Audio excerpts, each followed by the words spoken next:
Pessoal, agora a gente vai falar um pouquinho, vai começar a falar, né, de estruturas de gerenciamento de risco e das principais metodologias existentes, tá? A gente vai começar falando de uma das principais, que é o COSO ERM, também conhecido como COSO Gerenciamento de Riscos Corporativos, tá? E também conhecido como COSO 2. Tá? Para aqueles que nunca escutaram falar nesse tal do COSO. COSO significa Comitê de Organizações Patrocinadoras, tá? Esse comitê, pessoal, ele foi criado lá em 1985, né, a partir de uma comissão dentro do Congresso norte-americano, e a ideia era dar uma resposta àquelas fraudes contábeis que estavam acontecendo lá no final dos anos 70 e começo dos anos 80, tá? Essa comissão ela evoluiu e o COSO ele realmente ficou mais importante a partir de 1992, quando ele soltou um documento chamado Controles Internos Estrutura Integrada, tá? Que até hoje é referência, esse documento ele foi atualizado em 2013, tá? Esse de controles internos. Até hoje é referência, né, praticamente unanimidade, quando a gente fala de melhoria de controles internos, ok? Em 2004, pessoal, o COSO, esse comitê, ele lançou um outro documento chamado Enterprise Risk Management, por isso que é COSO ERM, tá? Ou, no nosso caso aqui, Gerenciamento de Riscos Corporativos, tá? Ou COSO 2. Qual que foi a lógica por trás, né, o porquê, a motivação para se lançar um outro documento mais focado em gerenciamento de riscos corporativos? A lógica foi, novamente, aquela questão das fraudes contábeis ali no início dos anos 2000 e o caso mais emblemático, aquele caso da Enron, né, aquela empresa de energia lá dos Estados Unidos, que foi uma das maiores fraudes contábeis que a gente já registrou na história. Então, o comitê ele falou o seguinte, olha, tudo bem, a gente tem um documento ali de controles internos, tá legal, mas a gente tem que pensar na estratégia, a gente tem que pensar no gerenciamento de riscos corporativos, naquilo que pode atrapalhar a empresa, ou se a gente pensar no setor público, o órgão, a entidade, a atingir os seus objetivos, ok? E aí ele definiu, né, ele trouxe aí como uma definição o gerenciamento de riscos corporativos, processo conduzido em uma organização pelo Conselho de Administração, diretoria e demais empregados. O que eu quero ressaltar nessa primeira parte da definição? Todos, servidores, funcionários, terceirizados, todos de uma organização têm responsabilidade em relação aos riscos, à gestão de risco, ao gerenciamento de riscos. Cada um em menor ou maior grau, cada um tem o tipo de responsabilidade, né? A alta administração tem a responsabilidade de dar os elementos, né, para a implementação e o gestor de um processo, lá o estagiário tem alguma responsabilidade de gestão de risco dentro da sua atividade. Tá? Esse é o primeiro ponto. Aplicado, em demais empregados, aplicado no estabelecimento de estratégias formuladas para identificar na organização como um todo eventos em potencial, capazes de afetá-la e administrar os riscos de modo a mantê-los compatíveis ao apetite a risco, que a gente vai falar depois, e possibilitar uma garantia razoável do cumprimento de seus objetivos. Pessoal, vocês já repararam, eu não fico lendo slide, mas essa definição é muito importante para a gente, tá? Muito importante mesmo, porque não existe risco zero, garantia razoável, tá? Ah, mas eu contratei os melhores gestores de riscos do Brasil. Beleza, você vai continuar sempre conseguindo dar apenas uma garantia razoável de atingimento dos seus objetivos, tá? Sempre brinco com um exemplo mais trágico, né? Mas isso sempre marca as pessoas, né? Brinco o seguinte, olha, se vocês estão lá no Rio de Janeiro, tá? E veio uma notícia no jornal, corpo não identificado após pular lá da Pedra da Gávea, tá? Não precisa chorar, pessoal, não sou eu. Por que não sou eu? E aqui eu vou matar duas definições em uma. Primeiro, o meu apetite a risco está longe de eu pular de asa delta. Não tem a mínima chance de eu pular de asa delta, tá? Tá fora do meu apetite a risco. Essa é a única forma de eu fazer o quê? De eu conseguir eliminar o meu risco de morrer a partir de um pulo de asa delta. Se eu pular, né, uma vez eu estava dando um curso presencial e tinha duas pessoas do Rio, né, que me falaram, imagino que seja verdade, né, me falaram o seguinte, não professor, mas agora tem um equipamento que fica medindo o vento e não sei o que mais, então o risco é muito menor atualmente, tudo bem, mas o risco ainda é muito alto se comparado ao meu apetite a risco. tá? Então, se eu não pulo, não tem chance de eu morrer pulando de asa delta. Agora, se eu pular, por melhor que seja o instrutor, melhor que seja o equipamento, melhor que sejam as condições climáticas, ainda existe um risco, pessoal. Tá? E isso que eu quero que vocês entendam. A gestão de riscos, ela só fornece uma garantia, uma segurança razoável do atingimento dos seus objetivos, no seu processo, no seu projeto. Ele tem 3 dimensões. A dimensão aqui de cima, né? Essa dimensão superior, a gente tem os objetivos do gerenciamento de riscos. Tá? Então a gente tem o objetivo operacional, que é a eficiência, eficácia, efetividade das operações da organização. A gente tem o objetivo de comunicação, ou seja, a fidedignidade dos dados, sejam eles financeiros, não financeiros, fornecidos, né, publicados pela organização. A gente tem o objetivo de conformidade, né, ou compliance, como queiram, tá? Conformidade com leis, normas, regulamentos. É tudo aquilo que a organização, a universidade tem que cumprir em termos de legislação, tá? E o estratégico, que foi uma inovação desse cubo do COSO 2, o que o COSO entendeu, né? O comitê entendeu, olha, não adianta você cumprir todos esses objetivos, sejam eles operacionais, de comunicação ou divulgação e de conformidade, se você não está alinhado a uma estratégia. Tá? Então, por isso que ele acrescentou, nesse cubo 2 lá, do COSO 2, ele acrescentou o objetivo estratégico, beleza? Na face lateral, a gente tem uma coisa, né, pessoal? O COSO ele foi sempre muito voltado para empresas, por isso que a nomenclatura aqui é diferente das nossas nomenclaturas nas nossas organizações públicas. Então, aqui, ó, subsidiária, unidade de negócio, divisão, nível de organização. Vocês poderiam muito bem pensar em reitoria, pró-reitoria, diretoria, coordenação, tá? Isso serve para todas as organizações. Qual que é a lógica da face lateral, pessoal? Gestão de riscos tem que permear toda a organização, beleza? E a face frontal, que a gente costuma dizer que é a mais importante, são os componentes de gerenciamento de riscos, tá? Então, nesses 8 componentes, a gente vai falar agora, explicar detalhadamente cada um deles, tá? Mas a lógica é o seguinte: ambiente interno, fixação de objetivos, identificação de eventos, tá? Que a gente vai falar de eventos externos, eventos internos, avaliação de riscos, resposta aos riscos avaliados, atividades de controle, informação e comunicação e o componente chamado monitoramento. Tá? Então agora a gente vai percorrer cada um desses 8 componentes aí previstos no cubo, na estrutura, na estrutura de gerenciamento de riscos corporativos do COSO 2, ok? Vamos lá. Primeiro deles, né, primeiro componente, ambiente interno, tá? E o documento, né, do COSO 2, ele traz alguns pontos não exaustivos, tá?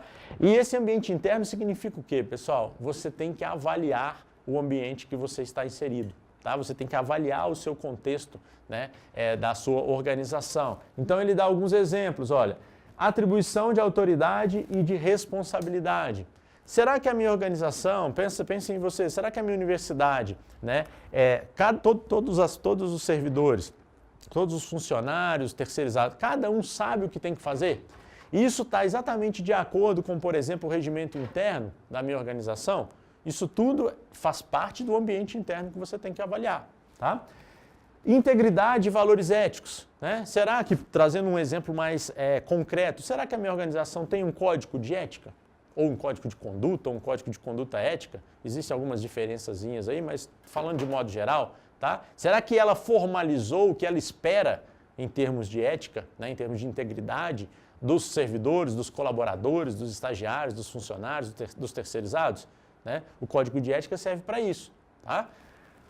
Compromisso com a competência. Como é que a minha organização, por exemplo, retém talentos? Né? Será que o turnover, né, a rotatividade na minha organização é muito alta? Porque ninguém do RH pensou, né, que ela precisa reter os talentos, precisa dar valor à competência, né, dos funcionários, dos professores, de todos. Né? Comprometimento da alta administração, como se dá isso? Né? Como a alta administração, o reitor, os pró-reitores, como é que eles pensam, né, em relação à organização como um todo? Será que eles dão exemplo? Né? Será que eles são comprometidos, por exemplo, com a gestão de riscos, que é o nosso enfoque aqui? Apetite a risco, isso foi definido pela administração? Tá? É um apetite a risco mais conservador, é o normal numa instituição pública, mas já se conversou sobre isso na organização? Isso tudo a gente está avaliando ainda o ambiente interno. Tá? Filosofia de gerenciamento de riscos. Será que eu já tenho minha política implementada?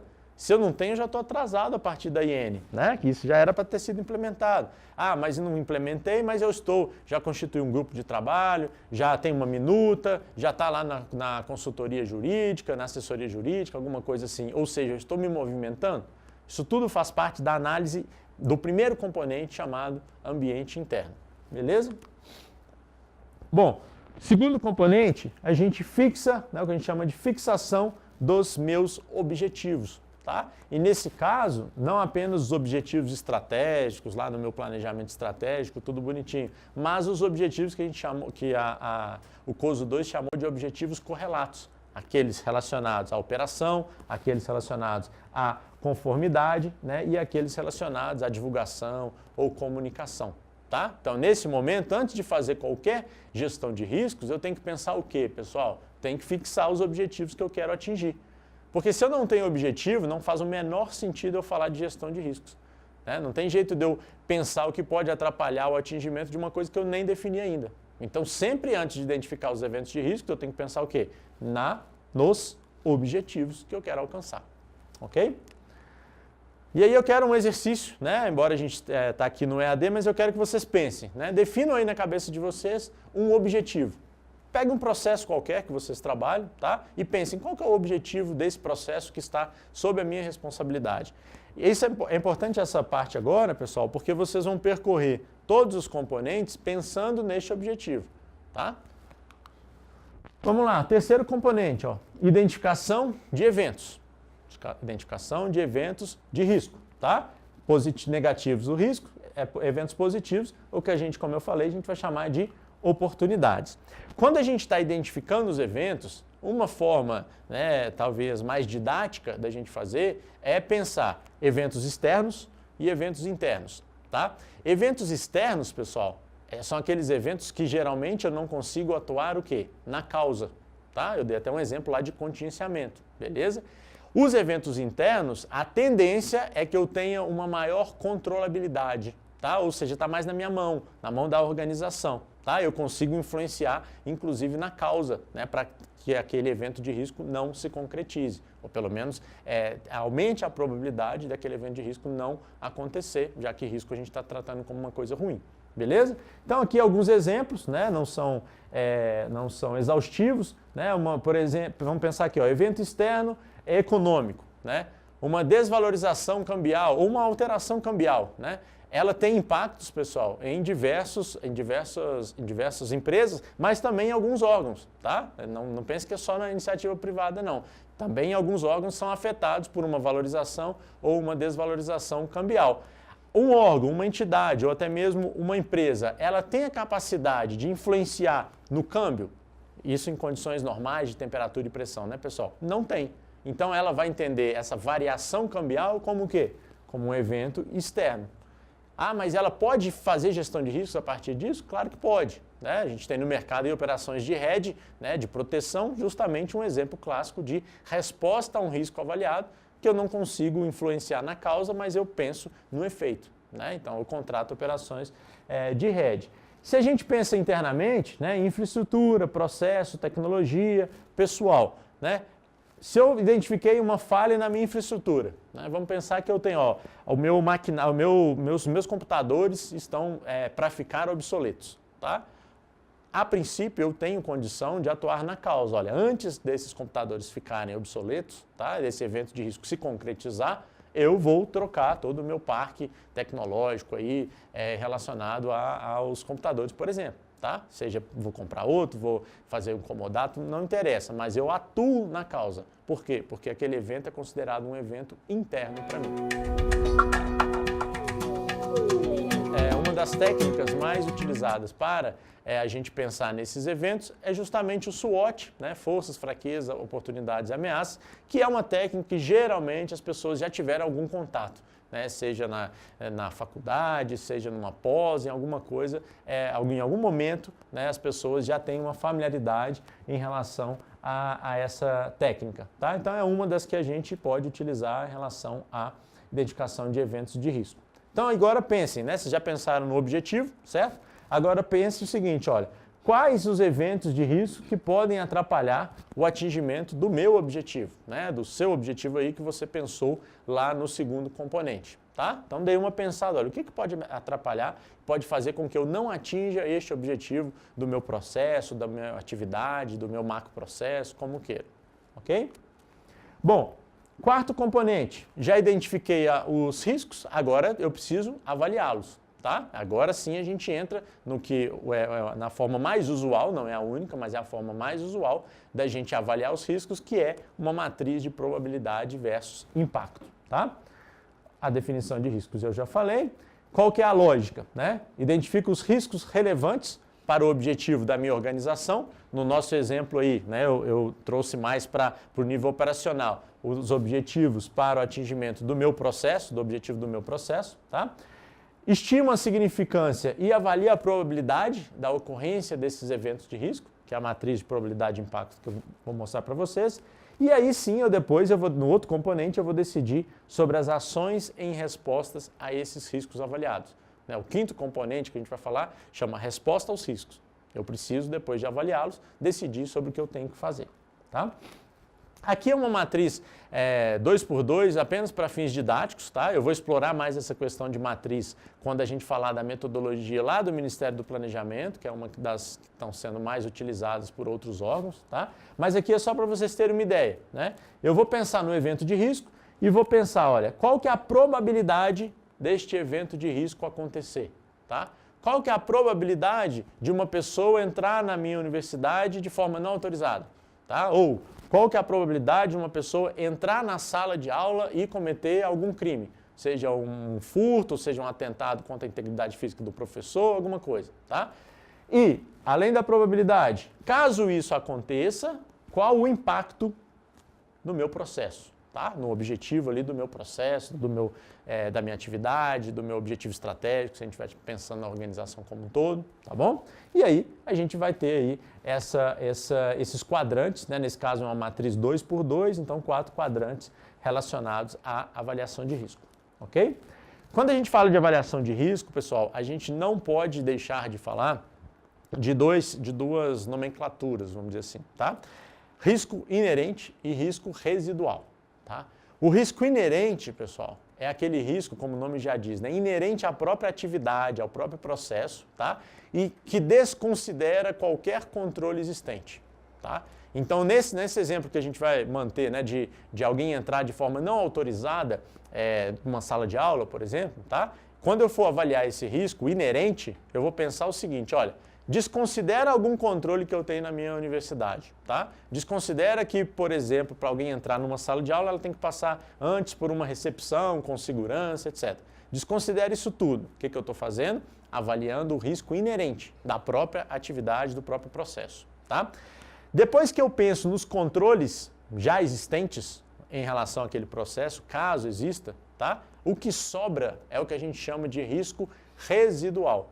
E é este risco residual que interessa para mim, pessoal, quando eu for pensar na resposta àquele risco avaliado, tá? Isso a gente vai explorar um pouco mais depois, ok? Então, risco inerente, desconsidero qualquer controle. Risco residual, eu estou pensando no risco que sobra depois que eu implementei os meus controles internos relacionados àquele processo, ok? Bom, aqui a gente tem um exemplo, tá? E aqui eu não vou conseguir, esse exemplo ele faz mais sentido numa aula presencial, mas no EAD também eu gosto de fazer vocês pensarem um pouquinho fora da casinha, tá? Então pense o seguinte, olha, vamos supor que eu daria R$250 para cada um de vocês, tá? Ou a gente pode fazer um joguinho, tá? Vocês têm 25% de chance de ganhar R$1.000, agora não mais só 250, mas se vocês ganharem esse jogo, que vocês têm 25% de chance de ganhar, vocês ganhariam R$1.000, mas vocês têm 75% de chance de perder e aí não ganha nada, nem mesmo os 250, tá? Então pense aí se vocês primeiro prefeririam pegar os 250 já e não arriscar nada ou prefeririam arriscar. E essa segunda situação é ao contrário. Vamos supor que vocês têm que me pagar R$750, tá? Mas a gente pode fazer um joguinho. Vocês têm 75% de chance de perder não apenas 750, mas 1.000, tá? Mas vocês têm 25% de chance de não ter que me pagar nada, nem os 750, tá? Pensem aí o que vocês fariam. Já me pagariam direto ou arriscariam? Reparem, pessoal, que é o mesmo percentual, tá? Só que, segundo, e aí tem uma teoria por trás disso, né? Não é simplesmente uma brincadeira. Segundo essa teoria das expectativas, pessoal, as pessoas não desejam colocar em risco o que já tem ou pensam que pode ter. Ou seja, fazendo um estudo científico em relação a esse tema, no primeiro caso, pessoal, a maioria das pessoas prefere o quê? Pegar os 250, tá? Mas apresentam uma maior tolerância a risco quando podem minimizar os prejuízos. Já na segunda situação, a mesma pessoa que aqui preferiu pegar os 250, com o mesmo percentual de chance de ganho e de perda, ela prefere arriscar, tá? Isso chama teoria das expectativas, algo científico aí por trás dessa avaliação de risco, tá? Só para a gente sair um pouquinho aí do tema, para vocês darem uma descansada. Bom, já fixaram os objetivos, né? Vocês já identificaram alguns eventos de riscos que podem atrapalhar o atingimento daquele objetivo. Agora está na hora de vocês pensarem aí, fazerem aí a avaliação daqueles riscos, tá? Então pense aí, por exemplo, numa nota de 1 a 3 para probabilidade, uma nota de 1 a 3 para o impacto daquele evento de risco, e aí quanto vocês ficariam aí, né, de 1 a 9 para esses eventos de risco, ok? Bom, já avaliei os meus riscos, agora eu preciso dar uma resposta aos riscos avaliados, tá? Não é simplesmente, né, pessoal, joguei lá na matriz, probabilidade de impacto, deu um nível lá, num quadrante qualquer na matriz, beleza, fiz minha gestão de riscos. Claro que não. Você tem que pensar, olha, eu aceito esse risco? Não, eu preciso reduzir esse risco? Não, eu preciso descontinuar o processo, que a gente chama de evitar o risco? Não, eu consigo aqui compartilhar o risco, eu vou fazer um seguro, eu vou terceirizar essa atividade. Isso é o que a gente chama de compartilhamento, tá? E aqui a gente tem as 4 principais respostas aos riscos, que são essas 4 que eu falei, tá? Então, como eu posso evitar o risco? Só tem um jeito, tá? Suspendendo as atividades, ou seja, eu não vou executar esse processo mais. É tão arriscado para mim, e eu não sou obrigado, por lei, norma, regulamento, qualquer coisa, a executar esse processo que eu não quero mais, tá? Foge muito do meu risco. Seria aquele exemplo que eu dei lá da asa delta, tá? Olha, é tão arriscado pular de asa delta e eu não sou obrigado a pular, então eu vou evitar aquele risco. Como é que eu evito? Suspendo as atividades, beleza? Eu posso reduzir, que geralmente é a resposta até que aparece mais aí pelo que a gente tem visto na prática, né, em relação a isso, tá? Eu vou tomar algumas ações, tá? Algumas medidas, né, para mitigar, para reduzir aquele risco avaliado. Vou implementar um controle um pouco melhor, vou melhorar um controle já existente, por exemplo, tá? Vou tomar alguma atitude em relação àquele evento de risco que eu ainda não tomei. Isso tudo eu estou o quê? Reduzindo a um nível que eu entenda que é baixo para mim, tá? Eu posso compartilhar, né, e o exemplo mais clássico é o seguro ou né, a terceirização de uma atividade, né, quando a gente terceiriza, por exemplo, a segurança do campus. Né? Olha, não faz sentido eu fazer um concurso para segurança mais, eu quero compartilhar o risco. Eu ainda tenho um risco, universidade, mas a empresa de segurança também tem um risco ali, está compartilhando esse risco comigo. Tá? Mesma coisa para seguro. E eu posso decidir aceitar aquele risco avaliado. Ou seja, aceitar o risco, simplesmente não fazer mais nada, pessoal, é uma resposta que eu posso dar a um risco avaliado. Por que isso? Porque aquele risco residual, né, lembra que a gente só dá a resposta em relação ao risco residual. Aquele risco residual, para mim, já está no nível que eu aceito, ou seja, já está dentro do meu apetite a risco.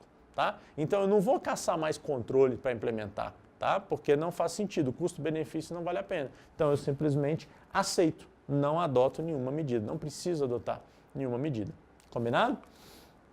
Bom, Aqui, mantendo aquela matriz mais didática para a gente, né? Uma matriz 2x2, eu tenho possíveis respostas para cada um dos quadrantes, então vou pegar só os dois extremos. Ó. Se a probabilidade daquele evento de risco acontecer é alta e o impacto, caso ele aconteça, é alto, pessoal, possivelmente eu vou tentar evitar aquele risco ou pelo menos reduzir. Né? Não devo aceitar aqui, possivelmente não vou aceitar aqui, não vou aceitar nesse quadrante.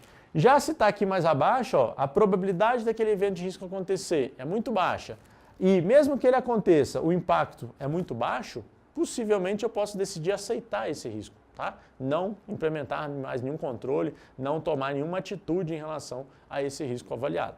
Ok? Bom, o que eu quero de vocês agora? Pensem, já que vocês avaliaram o risco lá, né, o exemplo que eu dei do 3x3 para vocês fazerem, pensem agora qual resposta ao risco que vocês gostariam de dar para esse risco avaliado. Tá? Bom, sexto componente, que a gente chama aí de atividades de controle. Tá? Essas atividades de controle, pessoal, a gente vai implementar quando a gente quiser, por exemplo, reduzir um risco avaliado. Tá? E aqui eu tenho alguns exemplos. Claro que isso aqui não é exaustivo e você nem precisa implementar todos. Né? O exemplo mais clássico, isso que a gente está fazendo agora. Capacitação, tá? Treinamento, são respostas a riscos avaliados, são atividades de controle que você implementa para reduzir um risco avaliado.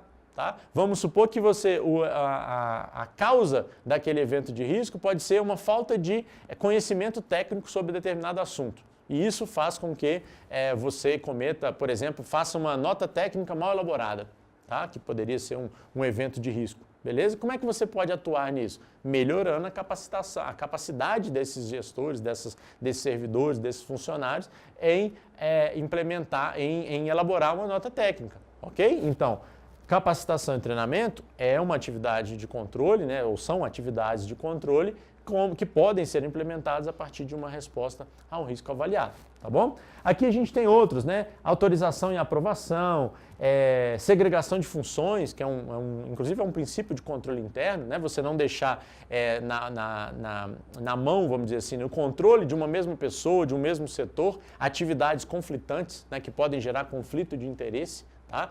Por exemplo, a pessoa que pede para comprar alguma coisa e a pessoa que atesta, a pessoa que paga, a pessoa que contabiliza. Isso tudo deveria ser segregado, são atividades que deveriam ser segregadas. Tá? Isso também é considerado atividade de controle. Tá? Vamos pensar agora no exercício de vocês. Ó. Será necessária a implementação de alguma atividade de controle? Se sim, quais? Se vocês escolheram como resposta aos riscos reduzir o risco, tá? Vocês têm que pensar em alguns controles para implementar, para que esses riscos realmente sejam reduzidos, ok? Os dois últimos um pouco mais rápidos, tá, pessoal? São mais quase autoexplicativos. Informação e comunicação. A gente precisa melhorar a informação, tá? A informação na organização como um todo, informação de risco mesmo, tá? Para melhorar a tomada de decisão. Então eu tenho que pensar o seguinte, olha, será que a minha informação ela é relevante? Será que ela é tempestiva? Ou eu chego só depois que o reitor, por exemplo, ou o ordenador de despesa assinou determinada despesa, que eu chego com uma informação, olha, essa empresa, por exemplo, é inidônea. Tá? Não faz sentido nenhum. Posso chegar com a melhor informação possível, mas se ela não for tempestiva, isso já não adiantou nada. Então as informações elas têm que ser relevantes, tempestivas e elas têm que fluir em toda a organização. Tá? Seja informações que precisam vir do que a gente chama de chão de fábrica, né? A parte operacional até a alta administração, sejam orientações da alta administração, por exemplo, para os gestores, para os professores, para os servidores, né? Para a parte mais operacional. Tá? E o último ponto, monitoramento, o último componente, tá? É o que a gente chama... aliás, antes, né, do último componente, pensem aí quais as informações e comunicações desejáveis no processo que vocês escolheram, tá? Para gerir os riscos. E o último, o monitoramento. Esse monitoramento, basicamente, a gente pode fazer de 3 formas, né? A gente tem aquelas atividades gerenciais contínuas, que são atividades feitas pelo próprio gestor, pelo próprio dono do processo, tá? A gente pode ter autoavaliações, ou seja, o gestor ou alguém de fora elaborar um questionário para você se autoavaliar em relação àquelas atividades, aqueles controles, e pode existir também as atividades, as avaliações que a gente chama de avaliações independentes. Essas sim, obrigatoriamente são realizadas ou pela auditoria interna ou por uma auditoria externa. Tá? Avaliações independentes, a característica é que é feito por alguém de fora, alguém que não é gestor, ou auditoria interna da própria universidade, ou auditoria interna CGU, ou a UTCU, por exemplo, ou uma auditoria independente. Ok? Pensem aí também, para a gente terminar esse bloco, o que deverá ser monitorado e com qual frequência, tá? Para eu garantir o sucesso ali do meu processo. Ok? Pessoal, aqui a gente encerra então esse bloco, né? Falamos de uma estrutura, uma das duas estruturas mais conhecidas, que é o COSO RM ou COSO 2, tá? E a gente volta no próximo bloco para falar de outras, ok? Até lá!